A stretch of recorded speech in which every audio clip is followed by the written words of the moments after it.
The automatic glass doors slid open with a soft hiss.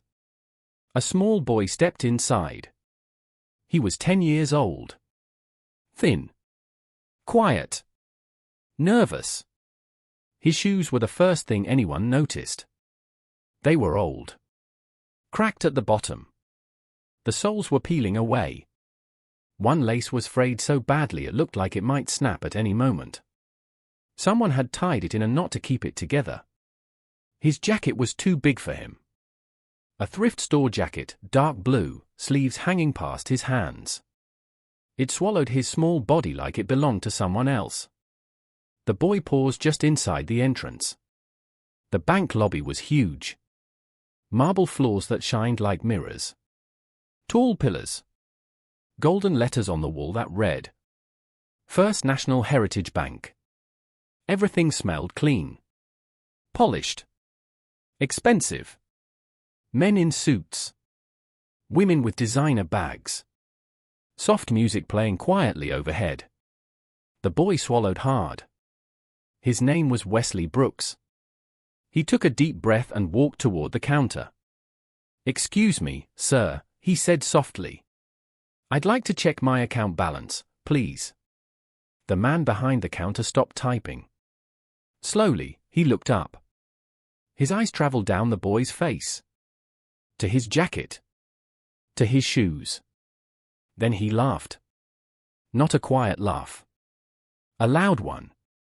The kind that echoes. "What did you just say?" the man asked, smiling like this was the funniest thing he'd heard all week. Wesley shifted his weight. I want to check my account balance." The man leaned back in his chair. His name was Bradley Whitmore. Branch manager. 15 years in banking. Expensive suit. Perfect hair. Expensive cologne that clashed with the ugly look on his face. "Check your account," Bradley repeated, louder this time.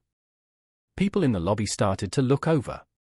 "This is First National Heritage Bank," he said, waving a hand around. "Not a welfare office for street kids." A few people chuckled. Bradley stood up. He stepped closer to the counter, leaned forward, lowering his voice just enough to sound threatening. "Look at you," he said. "Those shoes. That jacket." Then he said the words that changed everything. Another black kid looking for a handout. The air in the lobby shifted.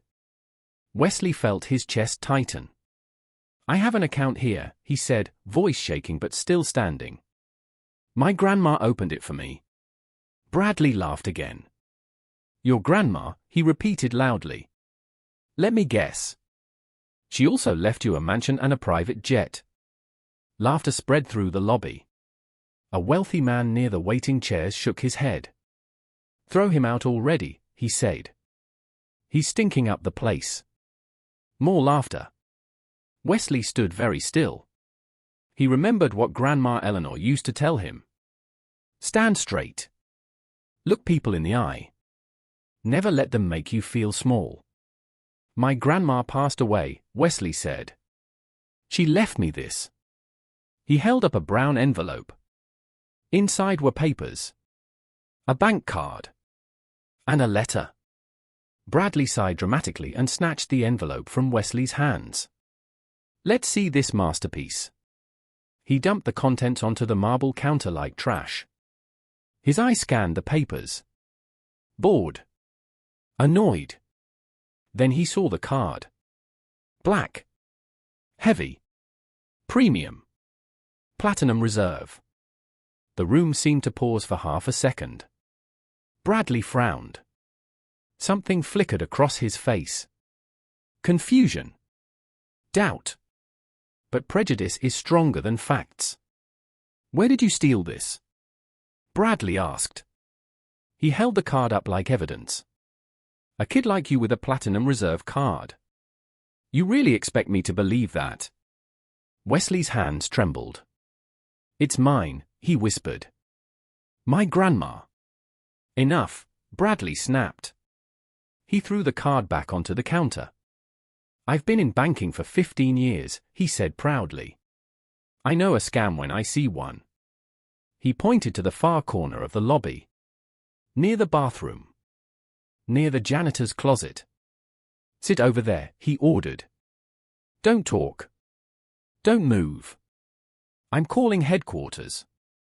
Wesley picked up his things and walked to the corner. Every step felt heavy. He sat on the cold metal chair and stared at the floor.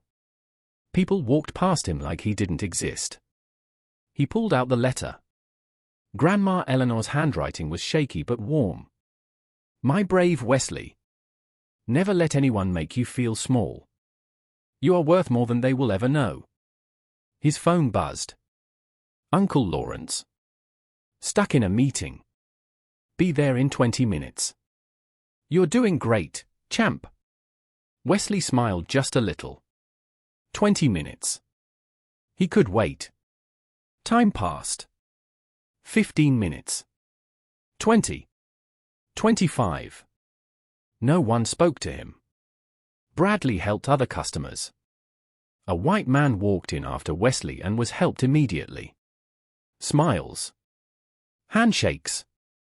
Coffee. A woman deposited a large check and left in under 3 minutes. Wesley was still in the corner. Invisible. A security guard stood near the entrance. His name was Jerome Davis. Black. Mid-50s. Tired eyes. He had seen everything. He wanted to speak. But he didn't. Mortgage. Kids in college. 11 years on the job. Silence meant survival. Finally, Bradley waved Wesley over. Not to the main counter. To a small desk in the back. Let's try this again, Bradley said coldly. You claim you have an account. You have no proper ID. No parent. No proof. And honestly, kid, you don't look like someone who belongs here. Wesley swallowed. I have my school ID. And my grandma's letter. Bradley picked up the school ID like it was dirty. Tossed it back. This proves nothing. Where are your parents? The question hurt. My mom died, Wesley said quietly. I live with my uncle. Of course you do, Bradley said. And where is he? He's coming. Chelsea Morrison, a senior teller, leaned over. Sir, this kid is running a scam. Bradley nodded. I'm freezing the account. Wesley's heart dropped. You can't, he said. That's my grandma's money. Bradley stood up and raised his voice. Ladies and gentlemen, this is what we deal with every day, he announced. People who don't belong here trying to take what isn't theirs. Then he turned to security. Escort him out. Jerome walked forward. Slowly. Ashamed.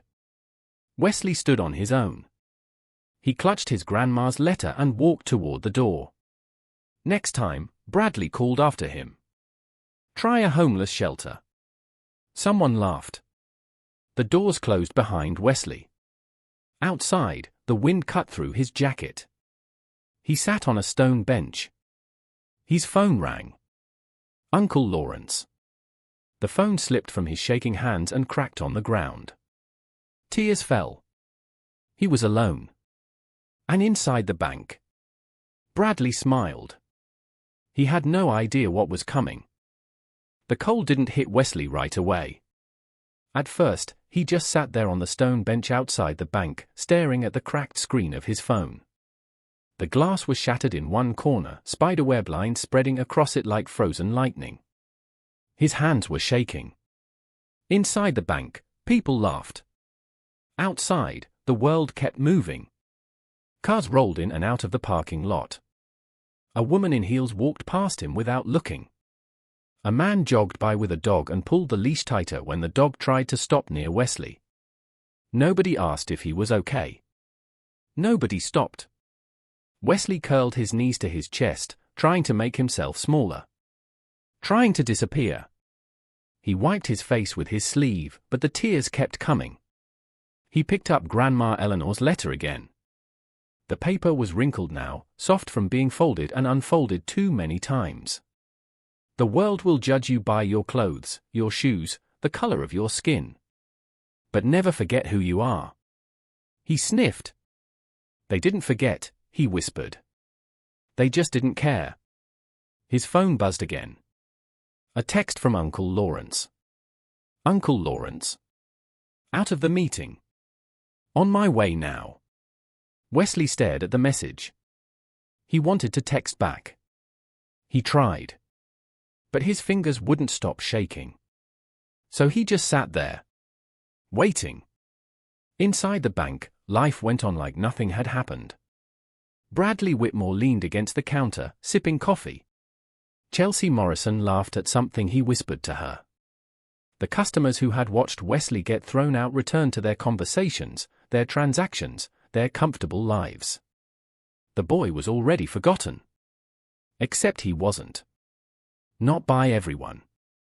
Diane Campbell stood near the glass doors. She had left the bank earlier. Made it all the way to her car. Put the key in the ignition. But she couldn't turn it. Her hands had frozen. She kept seeing the boy's face. The way he stood there while grown adults laughed at him. The way his shoulders dropped when they told him to leave. So she came back. Now she stood by the entrance, pretending to look at her phone, but really watching Wesley through the glass. She saw him sitting alone on the bench. Saw his shoulders shake. Saw people walk past him like he was invisible. Her chest hurt. I should go out there, she whispered to herself. But her feet didn't move. Inside, Jerome Davis stood by the entrance too. He had seen the whole thing. Every insult. Every laugh. Every moment of cruelty. His hands were clenched so tight his knuckles were white. 11 years earlier, he had been that boy. Different bank. Same look. Same judgment. And now he was wearing the uniform. Now he was the one who followed orders. The thought made him sick. Outside, a black Mercedes slowly turned into the parking lot. It didn't rush. Didn't honk. It just glided in like it owned the space. Wesley didn't notice it at first. He was staring at his shoes. The same shoes Grandma bought for $2 at a thrift store. She had apologized when she gave them to him. I know they're not fancy, she said. But they'll protect your feet. She always said protection mattered more than appearance. The car door opened. A man stepped out. Tall. Broad shoulders. Silver gray suit that fit perfectly. Calm energy. Controlled. His eye scanned the area once. Then he saw the bench. He froze. The boy sitting there was unmistakable. Wesley Brooks. His nephew. Lawrence Brooks felt something snap inside his chest. He walked faster.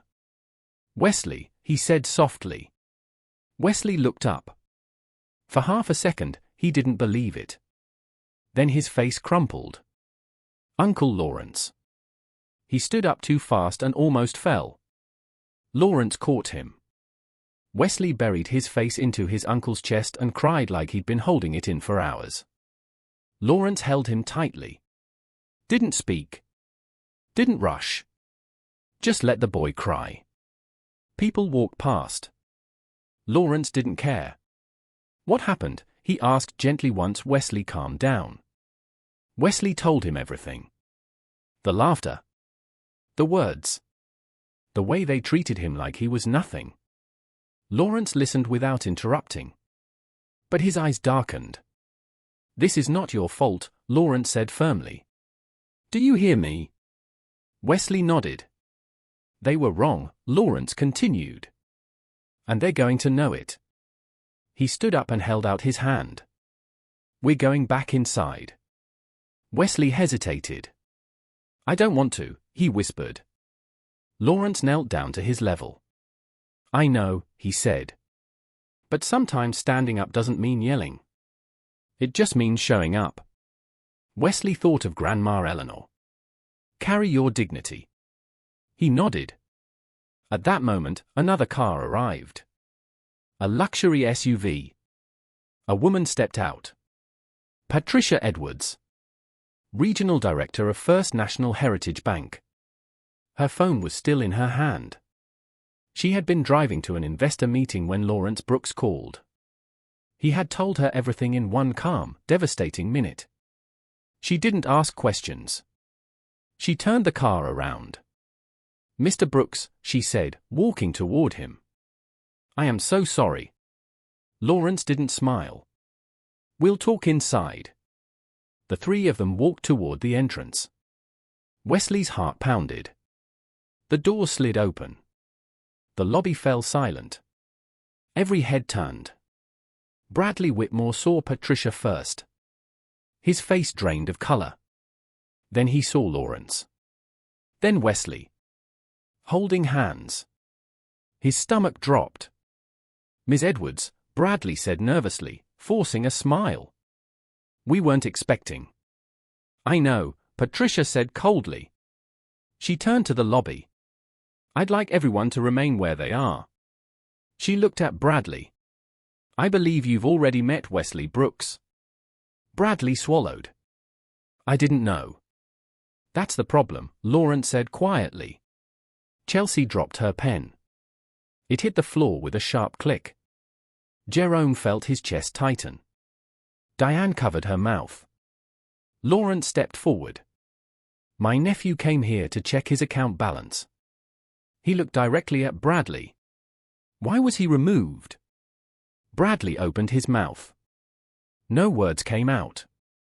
Patricia turned to the teller. "Pull up the account." The screen loaded. The number appeared. $487,263. The room went silent. Bradley stared. His face went gray.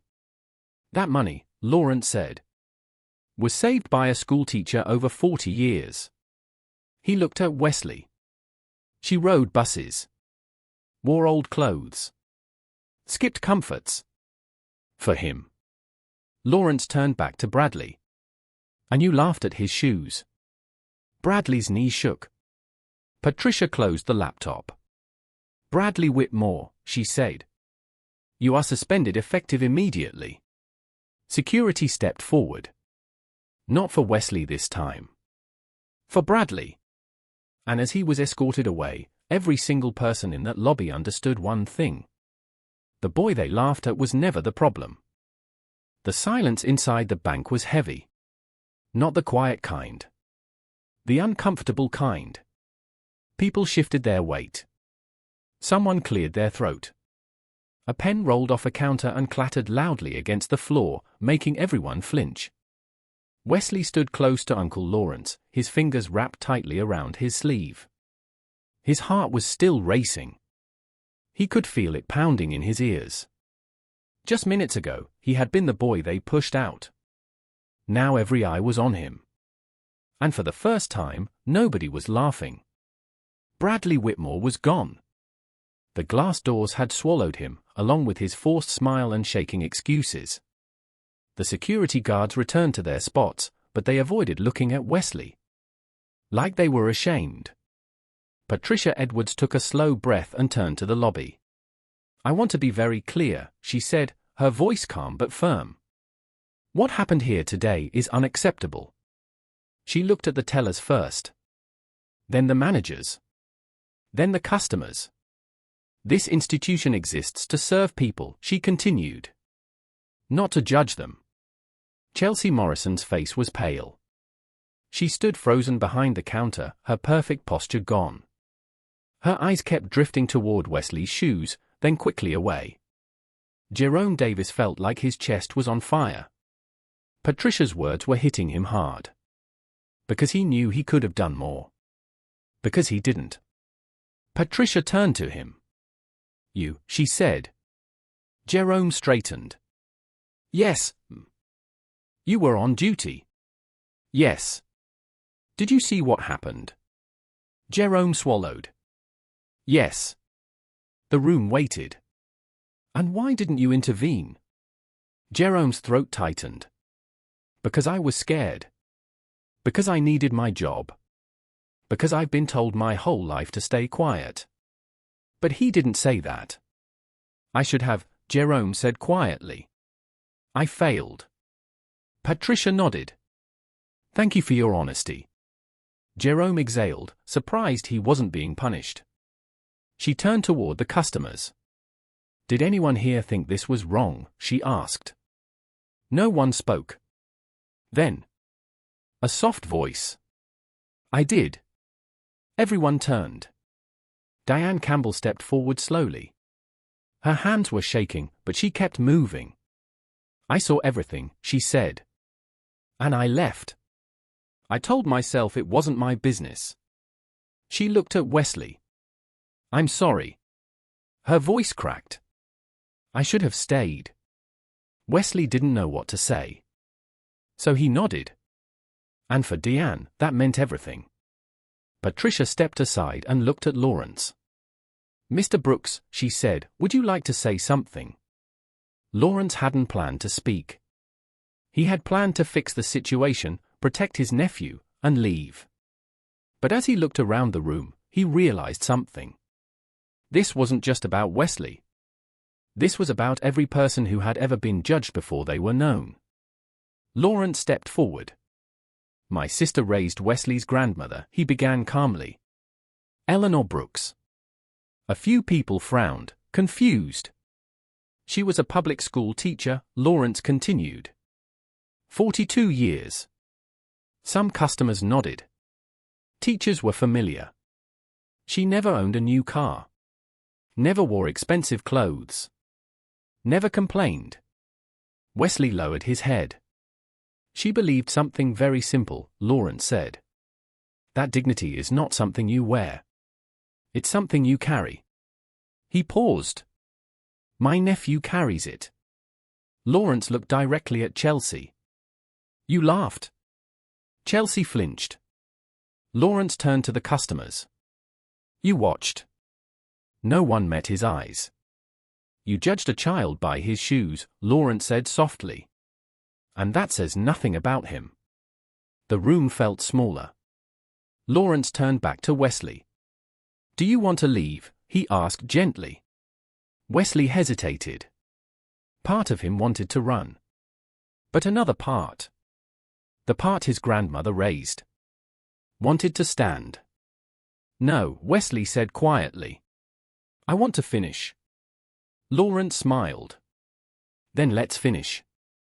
They walked to the counter together. Chelsea stepped aside immediately. Her hands trembled as she gestured toward another teller. A woman named Maria. She had kind eyes. Hi, Maria said gently to Wesley. How can I help you? Wesley swallowed. I just wanted to check my balance. Maria nodded. Of course. She typed. The screen turned toward Wesley this time. So he could see it himself. The number still felt unreal. 487,000. Money his grandmother never used on herself. Money she trusted him with. Everything looks good, Maria said. Would you like a printed statement? Wesley nodded. Yes, please. The printer hummed. That sound felt louder than before. When Maria handed him the paper, she looked him in the eyes. Your grandmother would be proud of you, she said. Wesley blinked. Tears filled his eyes again, but these were different. Thank you, he whispered. Behind them, Patricia was already making calls. Quiet ones. Serious ones. This branch will undergo a full review, she said to the assistant manager. Training. Accountability. Consequences. The assistant manager nodded rapidly. Yes. Patricia turned back to Wesley. I'd like to apologize to you personally, she said. Wesley wasn't used to powerful adults apologizing to him. It's okay, he said softly. But Lawrence shook his head. No, he said calmly. It's not okay. But it can be corrected. Patricia nodded. It will be. She reached into her bag and handed Wesley a card.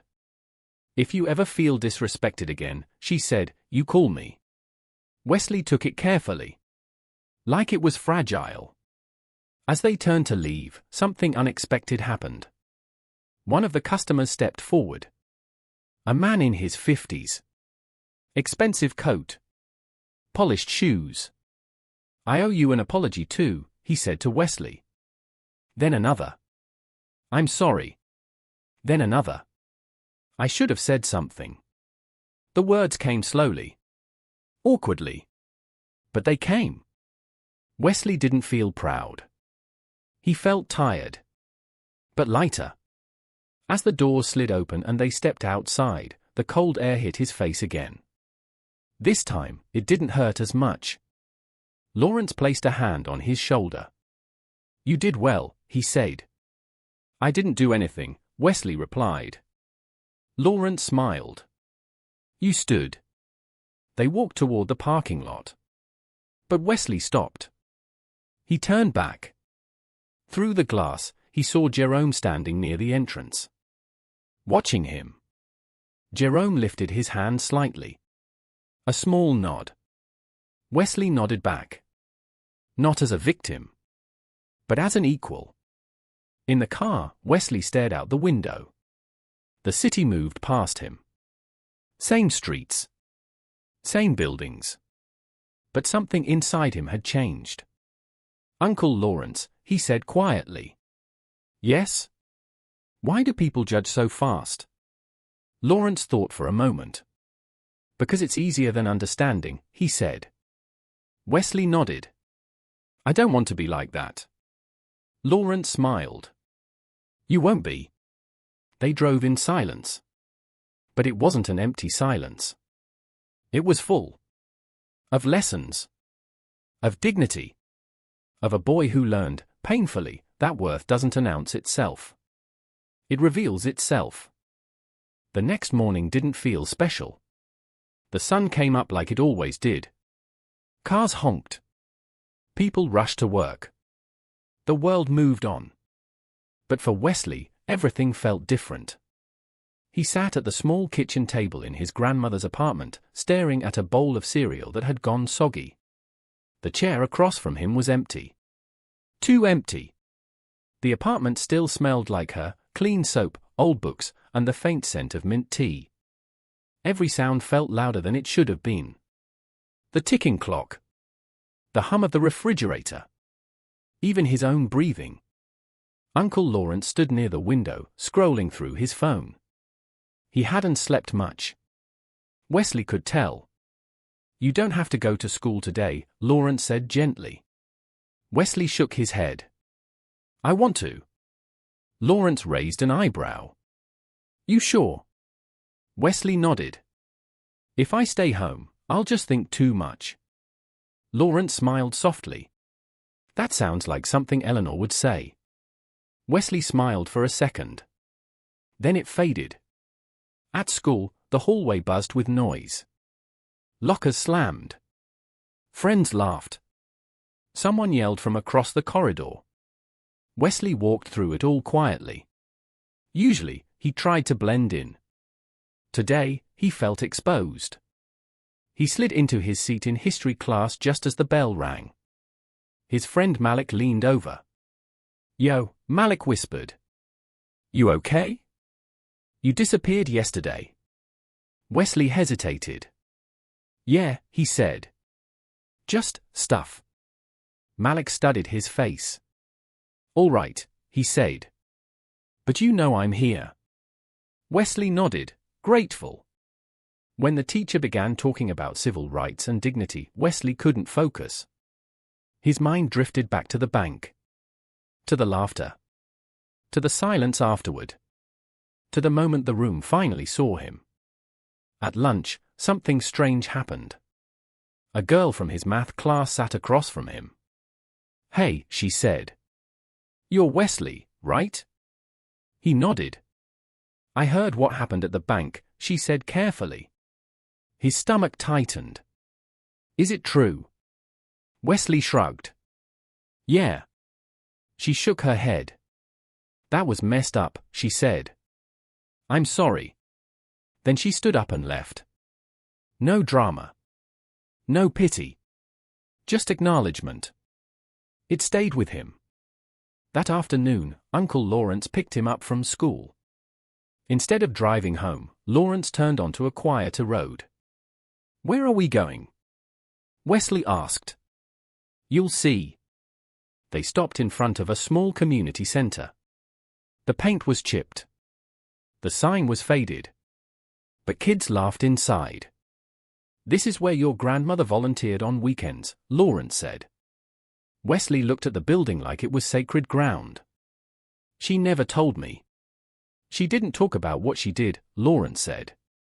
"She just did it." Inside, a woman at the front desk smiled. "You must be Wesley," she said. He blinked. "Yes? I'm Mrs. Turner. Eleanor talked about you all the time." His throat tightened.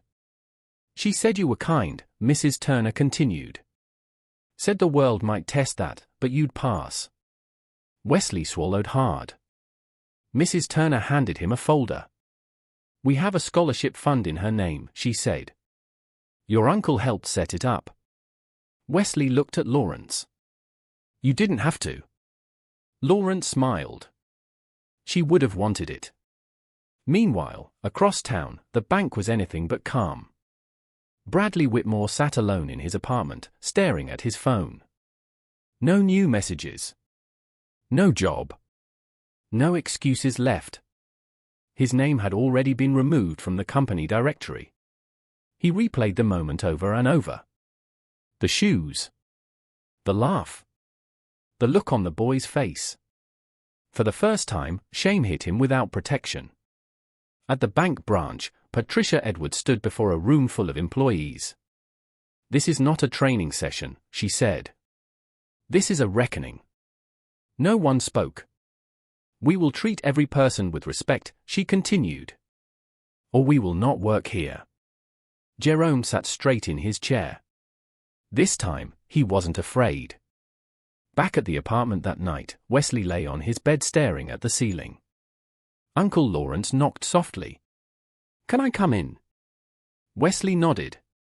Lawrence sat on the edge of the bed.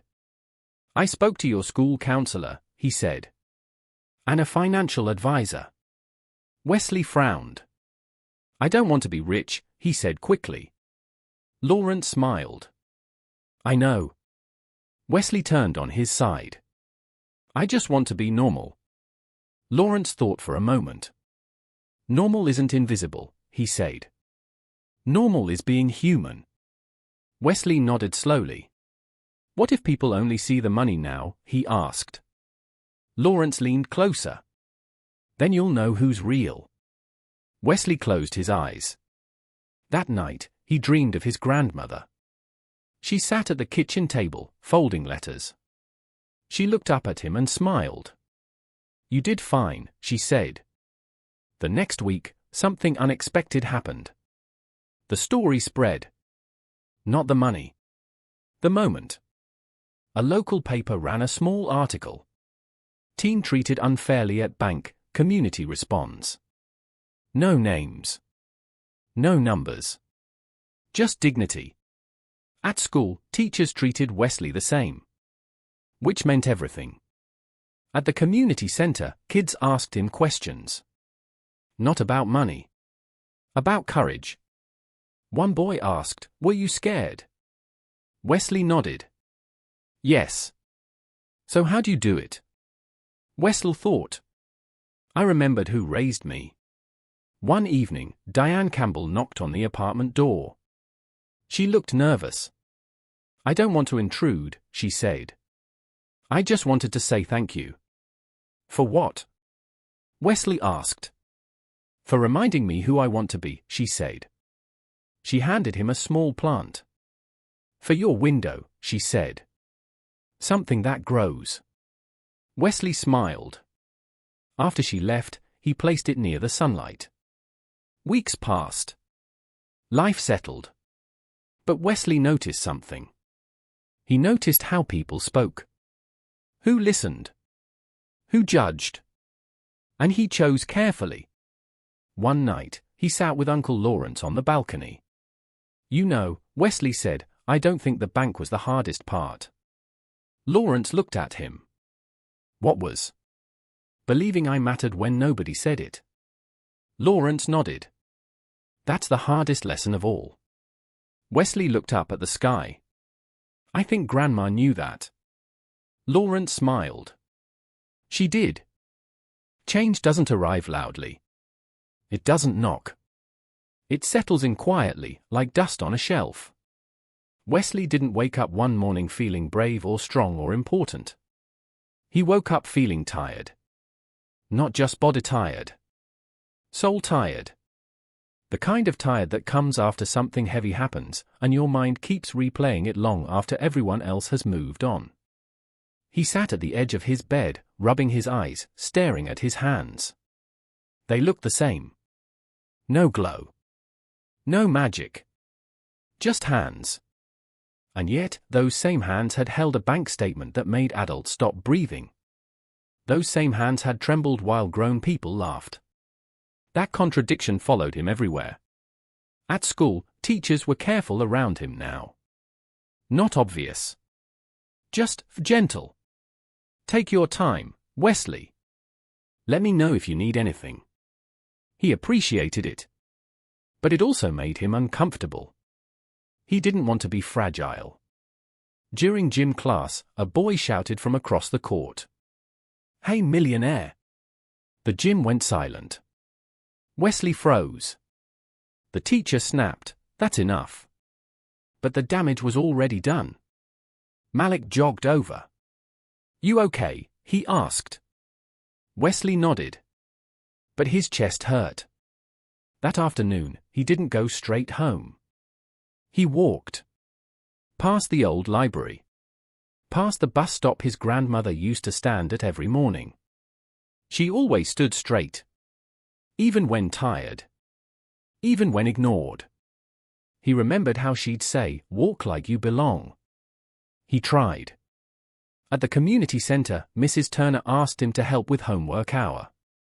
Wesley hesitated. "I'm not a teacher." She smiled. Neither was Eleanor, at first. The kids gathered around him. Different ages. Different stories. One girl stared at his shoes. "They're kinda beat up," she said bluntly. Wesley smiled. "They still work." She nodded. "That's good." Simple. Honest. No judgment. For the first time in days, Wesley relaxed. Across town, Jerome sat in his car outside the bank long after his shift ended. He hadn't gone home yet. He replayed everything. What he saw. What he didn't do. He opened his phone and typed an email. Then deleted it. Then typed again. Finally, he pressed send. Subject, request for meeting. He leaned back. Whatever came next, he wouldn't stay silent again. Uncle Lawrence noticed the change in Wesley. The way he grew quieter at dinner. The way he stared off mid-sentence. One night, Lawrence placed 2 mugs of tea on the table. "Sit," he said. Wesley obeyed. "You don't have to carry this alone," Lawrence said. "I'm not," Wesley replied. Lawrence waited. Wesley sighed. "I don't like how people look at me now," he admitted. "Some see money. Some see a story. I just want to be Jimmy." Lawrence nodded slowly. "Then you need to decide who you are, before they do." Wesley looked up. "How?" "By choosing," Lawrence said. "Every day." The next week, Wesley stood in front of his class. His palms were sweaty. The counselor had asked if he wanted to speak. He almost said no. Almost. But he remembered the bank. Remembered the bench. He cleared his throat. "I don't want special treatment," he said. "I don't want attention. I just want people to think before they judge." The room was quiet. A girl raised her hand. "What did it feel like?" she asked. Wesley thought. It felt like disappearing, he said. And then, being seen too late. No one laughed. After class, a boy he barely knew stopped him. "My mom cleans offices," the boy said. "People look at her like she's nothing." Wesley nodded. "She's not." "I know," the boy said. "Thanks." That evening, a letter arrived. Handwritten. From Jerome. Wesley read it slowly. "I didn't stand up when I should have. I'm trying to learn how to do better. Thank you for reminding me." Wesley folded the letter carefully. He didn't feel angry. He felt something else. Understanding. Meanwhile, Patricia Edwards sat in her office reviewing reports. Complaints had gone up. But so had trust. She smiled faintly. Change was uncomfortable. Good. She approved new training policies. And one more thing. A plaque. Eleanor Brooks, Dignity First. It would hang in every branch. One night, Wesley and Uncle Lawrence visited the cemetery. The air was cool. Quiet. Wesley placed fresh flowers. "I'm trying," he whispered. No answer. But peace. On the walk back, Wesley said, "I don't think this is about the money anymore." Lawrence smiled. "It never was." Wesley nodded. "I think I'm supposed to do something with this." "With what?" Lawrence asked. "Being seen," Wesley replied. Lawrence stopped walking. He looked at his nephew with pride. "That," he said, "is the weight of what comes next." Wesley looked ahead. The path was long. But for the first time, he didn't feel small walking it. The idea didn't come all at once. It arrived in pieces. Small moments. Quiet thoughts. Uncomfortable feelings Wesley couldn't ignore. It started on a rainy afternoon at the community center. Only 3 kids showed up that day. One of them was a boy named Aaron. He was 9, thin, with nervous eyes and a backpack that looked older than him. He sat apart from the others, shoulders hunched, staring at the floor. Wesley noticed. "Hey," Wesley said, pulling up a chair. "You want help with math?" Aaron shrugged. "I'm bad at it." Wesley smiled. So was I. That made Aaron look up. They worked through the problem slowly. Patiently. When Aaron finally got one right, his face changed. Not a smile. Something deeper. Belief. And that's when it hit Wesley. This feeling. That night, Wesley sat on his bed with a notebook. The pages were blank. He stared at them for a long time. Uncle Lawrence knocked lightly and peeked in. "You thinking?" he asked. Wesley nodded. "I think I want to start something." Lawrence stepped inside. "What kind of something?" "I don't know yet," Wesley said. "But I don't want what happened to me to end with me." Lawrence sat down. "Then don't let it." Wesley wrote one word at the top of the page. Belonging. He underlined it. The next few days, Wesley listened more than he talked. At school. At the center. On the bus. He noticed patterns. Who sat alone? Who avoided eye contact? Who spoke too fast to cover insecurity? People carried invisible weights. Just like he had. One afternoon, Malik asked, "Why are you always writing now?" Wesley shrugged. "Trying to figure something out." Malik smirked.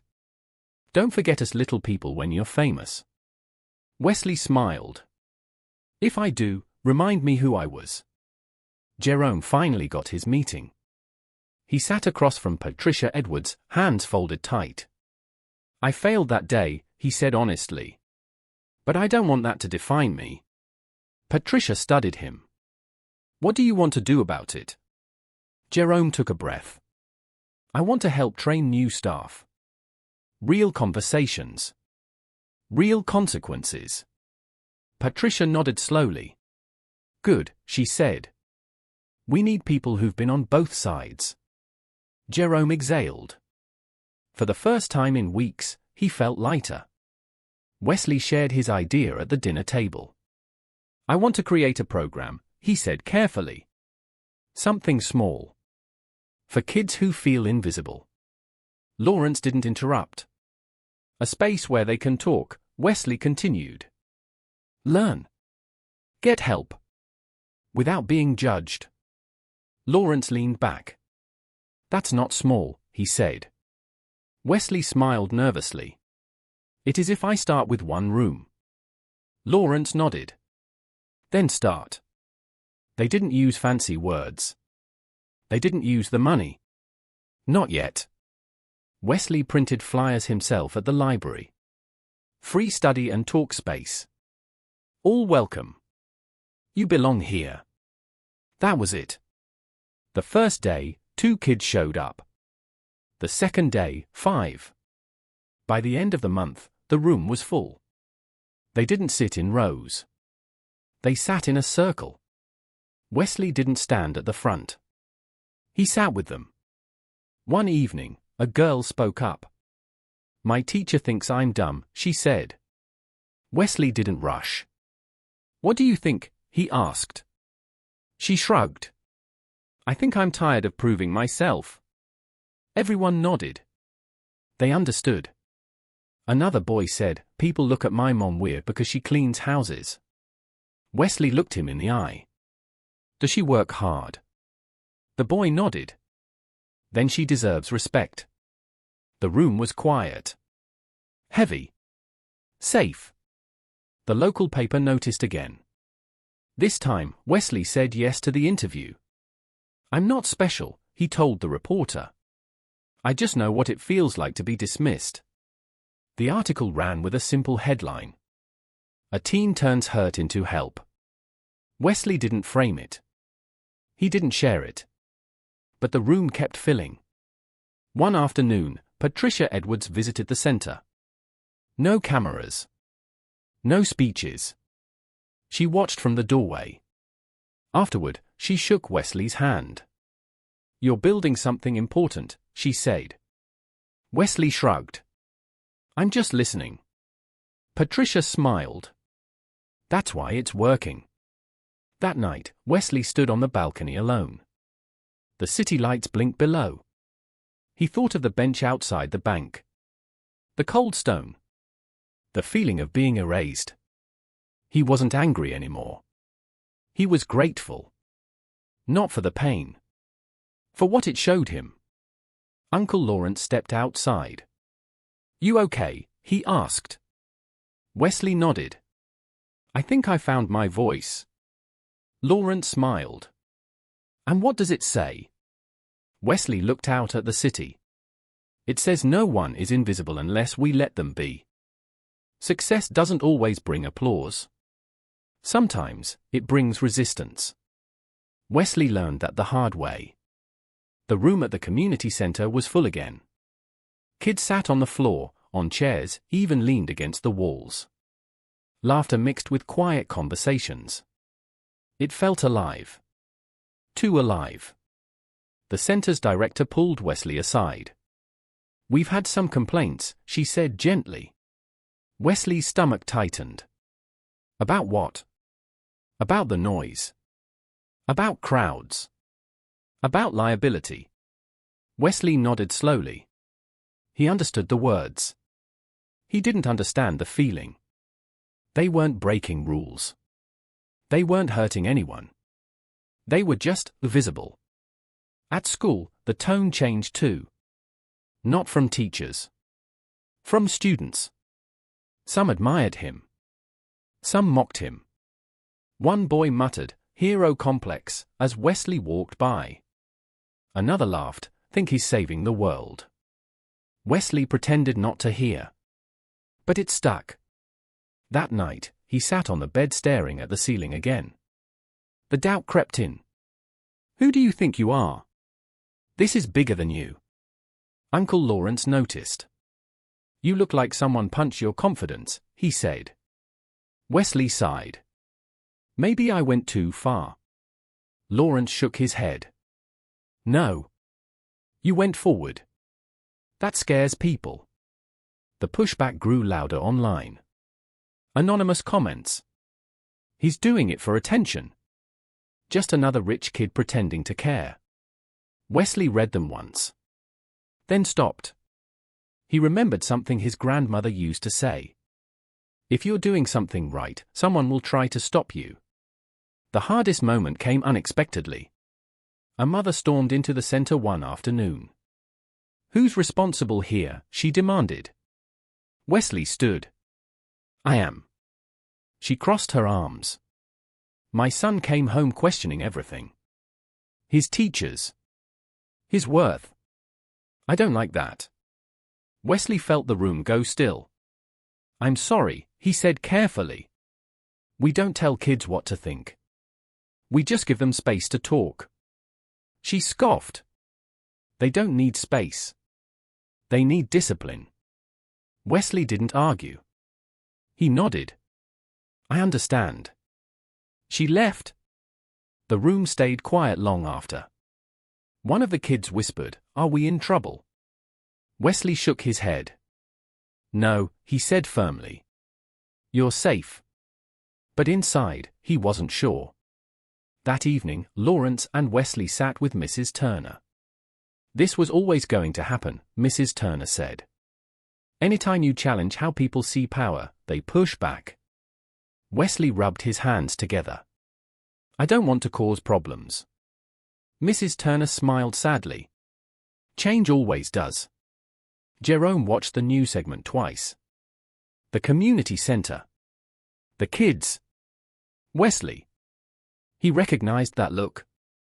The one of someone carrying more than their age should allow. He picked up his phone and sent a message. If you ever need support, real support, I'm here. The center held a meeting. Parents. Staff. Volunteers. Voices clashed. Some wanted limits. Some wanted it shut down. Wesley listened. When it was his turn, he stood slowly. His heart pounded. I'm not here to replace parents or teachers, he said. I'm here because I know what silence does. The room stilled. I sat on a bench once, he continued, feeling like I didn't belong anywhere. Some parents looked away. I don't want any kid to feel that alone. No applause. But fewer objections. That night, Wesley dreamed again. He was back on the bench. Only this time, kids sat beside him. Then adults. Then strangers. The bench stretched longer and longer. The next week, something unexpected happened. Donations. Small ones. $5. 10. Notes attached. Thank you for seeing my child. I wish I had this growing up. Wesley didn't celebrate. He just kept going. One afternoon, Malik pulled him aside. You good? Malik asked. Wesley shrugged. Some days. Malik nodded. That's enough. The center set boundaries. Rules. Structure. Not to silence voices. To protect them. And slowly, the resistance softened. Not disappeared. Softened. One night, Wesley stood alone in the empty room. Chairs stacked. Lights dim. He felt tired again. But this time, it was different. This tired felt earned. Uncle Lawrence walked in. You didn't quit, he said. Wesley smiled weakly. I thought about it. Lawrence nodded. Everyone who matters does. Wesley looked around the room. I don't know where this ends. Lawrence placed a hand on his shoulder. You don't have to. You just have to keep showing up. Wesley breathed out slowly. Outside, kids laughed in the distance. Life went on. And so did he. It didn't end with applause. There was no big ceremony. No giant check. No crowd chanting Wesley's name. It ended quietly. The way real change usually does. The bench outside the bank was still there. Same cold stone. Same small cracks running through it.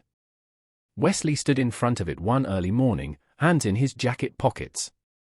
The city hadn't fully woken up yet. The air smelled like rain and coffee. Uncle Lawrence stood a few steps back, giving him space. "You don't have to do this," he said. "I know," Wesley replied. But he sat down anyway. For a moment, he let himself feel it again. The embarrassment. The fear. The loneliness. He didn't push it away. He let it pass through him. Then he stood. Inside the bank, things looked different now. New posters. New faces. A calmer energy. A plaque hung near the entrance. Eleanor Brooks, Dignity First. Wesley stopped in front of it. He touched the edge lightly. "I get it now," he whispered. Months had passed. The community center had expanded into 2 rooms. Not bigger. Just fuller. More voices. More listening. Wesley wasn't the center anymore. And that was the point. Older students led discussions. Parents volunteered.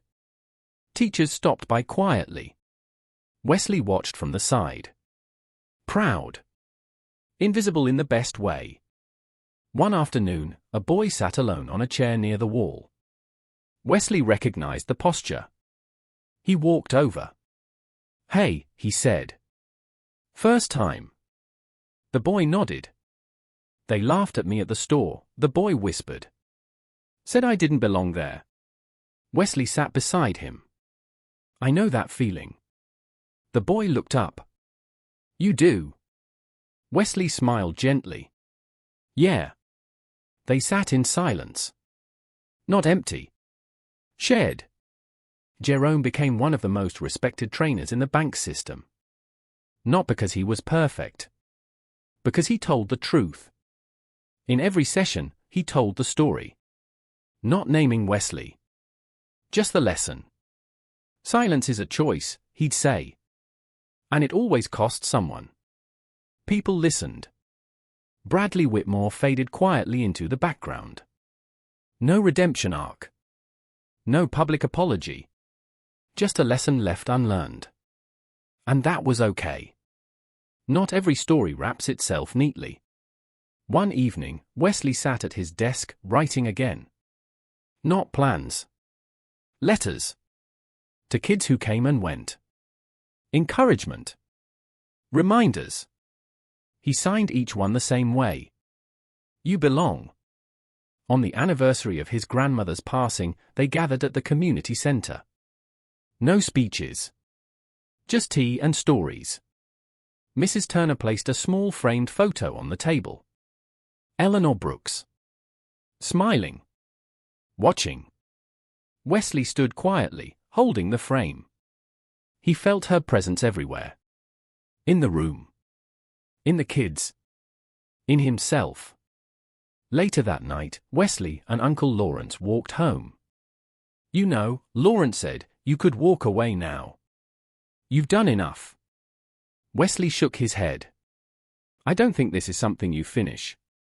Lawrence smiled. "No," he agreed. "It's something you become." As they passed the bus stop, Wesley paused. An elderly woman stood there, bags in hand. People walked past. Wesley stepped forward. "Can I help you?" he asked. She smiled. "That would be lovely." He carried the bags. Waited with her. No audience. No lesson planned. Just kindness. The world didn't change overnight. People still judged. Still rushed. Still laughed when they shouldn't. But sometimes. Someone remembered. Someone paused. Someone chose differently. And that was enough. Years later, long after the story stopped circulating, long after people forgot the headline, there would still be kids sitting in that room. Talking. learning, belonging. And somewhere in the city, a bench would remain. Not as a symbol of shame, but as a bridge between who we overlook and who we become when we finally see.